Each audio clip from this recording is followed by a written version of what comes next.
अर्जुन युद्ध भूमि में खड़ा है। सामने अपने ही गुरु, भाई, रिश्तेदार और मित्र हैं। उसका मन डगमगा जाता है, उसकी आत्मा कांप उठती है। वह सोचता है, क्या मैं अपने ही प्रियजनों के विरुद्ध हथियार उठा सकता हूँ? क्या यह धर्म है?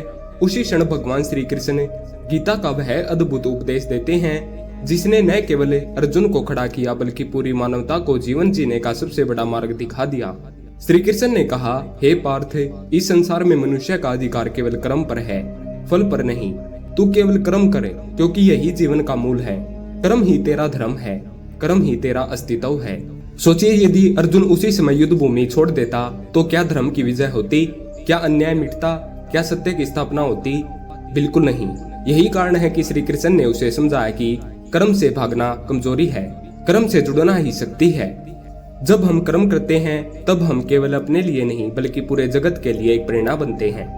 हमारे जीवन में कई बार ऐसे क्षण आते हैं जब मन डरता है, थक जाता है, हार मानना चाहता है। हमें लगता है कि यह कठिनाई पार नहीं हो सकती, यह समस्या बहुत बड़ी है।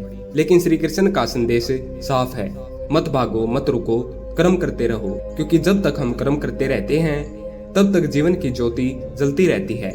कर्म योग केवल काम करना नहीं है, यह काम को ईश्वर की भक्ति मानकर करना है। जब अर्जुन ने शस्त्र उठाए तो वह केवल जीतने के लिए नहीं लड़ा। उसने यह समझा कि यह युद्ध उसका व्यक्तिगत नहीं बल्कि धर्म का है। यही कर्म योग की गहराई है। जब हम अपने कर्तव्य को व्यक्तिगत स्वार्थ से ऊपर उठाकर ब्रह्मांड की भलाई के लिए करते हैं तब कर्म ही पूजा बन जाता है। श्री कृष्ण ने अर्जुन से कहा, हे धनंजय, तू केवल कर्म करे और फल की चिंता मत करे। फल की चिंता मनुष्य को बांध देती है। जब तू परिणाम में उलझता है तो तेरा मन विचलित हो जाता है, लेकिन जब तू निस्वार्थ भाव से कर्म करता है तो वही तुझे परम आनंद की ओर ले जाता है। हम सब अपने अपने जीवन में अर्जुन जैसे हैं। कोई पढ़ाई में हार मानने लगता है, कोई नौकरी में, कोई रिश्तों में, तो कोई संघर्षों में। लेकिन जब हम श्री कृष्ण के कर्म योग को याद करते हैं तो हमें समझ आता है कि सफलता और असफलता से बड़ा कर्म है। सफलता तभी आती है जब हमें बिना थके कर्म करते रहते हैं, और असफलता भी हमें आगे बढ़ने की प्रेरणा देती है, क्योंकि वह भी एक अनुभव है। कभी सोचिए, अगर किसान बीज बोते समय यही सोच ले कि पता नहीं फसल होगी या नहीं, और वह बोना ही छोड़ दे, तो क्या कभी खेत लहलाएंगे? अगर विद्यार्थी यह सोचकर पढ़ाई छोड़ दे कि शायद मैं परीक्षा में पास नहीं हो पाऊंगा, तो क्या उसका सपना पूरा होगा? यही कारण है कि श्री कृष्ण ने हमें यह सिखाया है कि कर्म करो, फल की चिंता मत करो। जीवन का सच्चा सुख परिणाम में नहीं, प्रयास में है। जब आप पूरी निष्ठा से, पूरी लगन से, पूरे विश्वास से कर्म करते हो तो चाहे नतीजा जैसा भी हो, आप भीतर से संतुष्ट होते हो। यही जीवन का सार है। श्री कृष्ण यह भी बताते हैं कि कर्म योग का अर्थ है अपने कर्म को ईश्वर को समर्पित करना।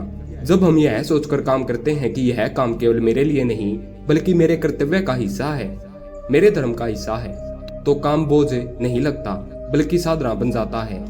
यही संदेश आज हमें भी अपनाना चाहिए। यदि आप विद्यार्थी हैं तो अपनी पढ़ाई को केवल डिग्री या नौकरी के लिए मत कीजिए, बल्कि इसे अपना कर्तव्य समझकर कीजिए। यदि आप नौकरी कर रहे हैं तो उसे केवल वेतन के लिए मत कीजिए, बल्कि यह सोचे कि आप समाज और परिवार की जिम्मेदारी निभा रहे हैं। यदि आप संघर्ष कर रहे हैं तो यह मत सोचिए कि परिणाम क्या होगा, बल्कि यह विश्वास रखिए कि हर कर्म का फल उचित समय पर अवश्य मिलेगा। भगवान श्री कृष्ण ने गीता में कहा है कि अपने कर्तव्य का पालन करो, क्योंकि कर्म अकर्ण से श्रेष्ठ है। जो कर्म से भागता है वह जीवन से भागता है, और जो कर्म करता है वही जीवन को सार्थक बनाता है। धन्यवाद।